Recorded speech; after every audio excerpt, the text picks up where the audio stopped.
Tratando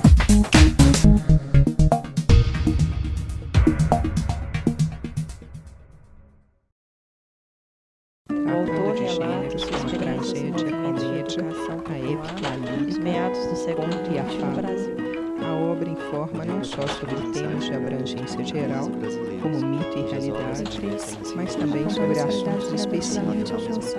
Fernando Pessoa, Guimarães Rosa. O conto Um Apólogo, de Machado de Assis, acontece exatamente aqui, em um quarto de costura. A conversa foi entre 3 seres inanimados, uma agulha, uma linha e um alfinete. No Quarta Capa de hoje, nós vamos desbravar o conto através do livro Um Apólogo, de Machado de Assis, em 6 vozes, e mostrar os desafios da tradução literária. Vamos também relembrar a escrita do autor e mostrar a crítica que ele retrata no conto à sociedade do século XIX. Era-se uma vez uma gurra que lhe dijo... Imagina ouvir Machado de Assis assim, Auch die Leibwächter fahren vor dem Kaiser. em alemão, espanhol, francês. En attendant d'aller dans le panier de la femme de charge. Diferente, né? Mas a tradução é uma chance de levar o autor a vários pontos do mundo. Fiquei pensando na situação da literatura brasileira no plano internacional. Ela é muito pouco conhecida, muito pouco. Não é como a literatura inglesa, alemã, francesa, cujos vultos principais todo mundo conhece. E os brasileiros não. Por quê? Culpa da língua portuguesa, que é um cemitério. Escreveu em português, você fica sendo conhecido no âmbito restrito da língua portuguesa, mas muito pouco lá fora. Ela é pouco traduzida.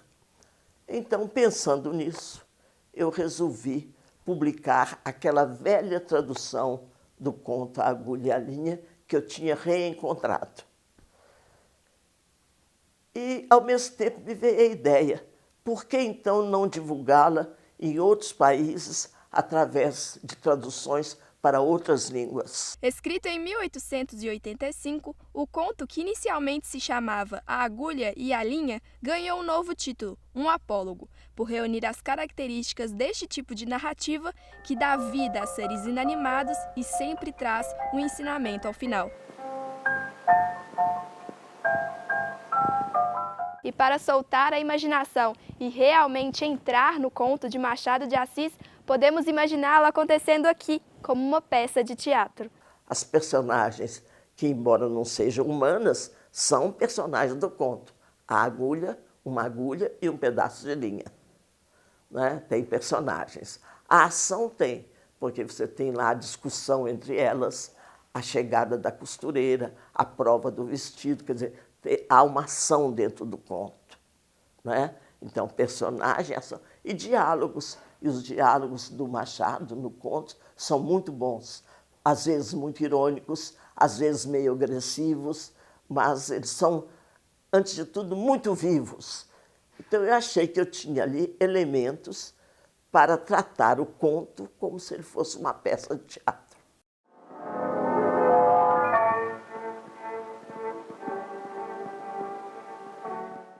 O conto, que também é retratado no filme de Humberto Mauro, se passa na casa de uma baronesa que recebe uma costureira para fazer um novo vestido. É quando a vaidosa agulha inicia uma conversa com a ponderada linha. Por que está você com este ar, toda cheia de si, toda enrolada para fingir que vale alguma coisa neste mundo? Deixe-me, senhora. Que a deixe? Que a deixe por quê? Porque lhe digo que está com um ar insuportável? Repito que sim e falarei sempre que me der na cabeça. Que cabeça, senhora? A senhora não é alfinete, é agulha. Agulha não tem cabeça. Que lhe importa o meu ar? Cada qual tem o ar que Deus lhe deu. Que importa por sua vida e deixa dos outros? Na verdade, a agulha e a linha são as protagonistas do conto. Elas é que são as figuras centrais do conto. Né? E é uma disputa feminina. É uma disputa absolutamente feminina, é uma picuinha, né? As picuinhas femininas da agulha alfinetando, né? A linha e a linha bancando a superior e tal, mas se sentindo, né? Ameaçada ali por aquela fala da agulha, né? Resistindo às provocações da agulha, a linha permanecia dedicada ao trabalho, até que a noite do tão esperado baile chegou. Com isso, o grande momento da linha também. Ora agora, quem é que vai ao baile no corpo da baronesa, fazendo parte do vestido e da elegância? Quem é que vai dançar com ministros e diplomatas, enquanto você volta para a caixinha da costureira? Traduzir textos literários requer uma atenção especial. A intenção do autor deve ser fielmente retratada. Traduzir, por exemplo, um documento é muito mais simples, porque você não tem um espaço, digamos, de criatividade, não é isso? Você tem que se ater ao conteúdo do documento. Aliás, você não pode se desviar nenhuma vírgula. Então, traduzir um texto literário como foi esse foi um grande desafio que eu aceitei porque acho que gosto de desafios. Há um grau de criação no ato de traduzir que é inevitável. E ao criar, você trai, de alguma maneira, o sentido original, né? E uma obra de Machado se torna difícil por isso, porque há várias nuances. Você tem que se debruçar sobre o texto e tentar entender os sentidos mais importantes que estão ali subtendidos, né? Estudar outras línguas requer muita dedicação e aliar o estudo da técnica à literatura pode ser uma ótima forma de desenvolver uma habilidade criativa, essencial para realmente pensar uma nova linguagem no cotidiano. Alguns alunos gostam de aprender traduzindo, certo? Pessoalmente, eu acho que é um caminho mais longo, porque cada vez que você traduz, você volta para a sua língua, encerra-se no sistema da sua língua e fica mais difícil você partir para o outro sistema. Então, acho que mostrar a correspondência facilita a essa pessoa que quer aprender a outra língua mudar de sistema. É como se você fosse viajar. Então, você não pode levar tudo, né, na sua mala.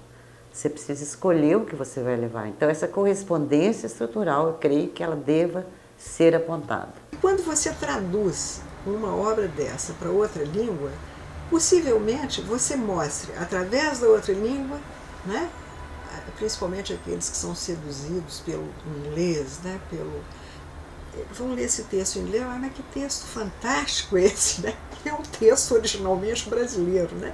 Então, talvez, eu acho que sim, eu acho que pode incentivar a leitura de textos brasileiros através de traduções para outras línguas, né? Conhecer a escrita de Machado de Assis é ter acesso à riqueza cultural de uma narrativa única, uma prosa cheia de sensibilidade. Na época em que Machado escreveu sua obra, nós estamos assim, em pleno realismo, naturalismo, que é uma fase da literatura que se volta muito para as mazelas sociais. Há uma sensibilidade do autor para enxergar com uma sutileza absurda, uma sutileza invejável, né, aquilo que o ser humano tem de negativo, como a inveja, né, o despeito, a ambição, né, a hipocrisia. Isso tudo aparece na obra dele com uma força muito grande. Como todo apólogo deve ser, a história termina com um ensinamento. O conceito de moralista, na língua comum, na língua cotidiana que nós todos usamos, é até muito negativo. É uma pessoa que vive para dar conselho aos outros, moralista, dar lição de moral. Mas na literatura não é esse o conceito de moralista, não. O conceito de moralista na literatura é muito diferente. É aquele que é capaz de analisar a psicologia de um personagem. É como se, frequentemente, nós fôssemos, ou algumas pessoas fossem passadas para trás por um que é mais esperto, um que sabe usar mais, né, às vezes da bajulação, ou do que seja, né, para conseguir um cargo que o outro próprio abriu para ela, né? Então, Machado nunca deixa de ter essa alfinetada, né? Essa coisa que é típica dele, essa ironia, né? Em que ele vê um lado não muito nobre do ser humano. E é na voz do alfinete e de um professor de melancolia que a lição é mostrada. Anda, aprende, tola! Cansa-se em abrir caminho para ela, e ela é quem vai gozar da vida. enquanto aí ficas na caixinha de costura. Faze como eu, que não abro caminho para ninguém. Onde me espetam, fico. Contei esta história a um professor de melancolia que me disse, abanando a cabeça: também eu tenho servido de agulha a muita linha ordinária.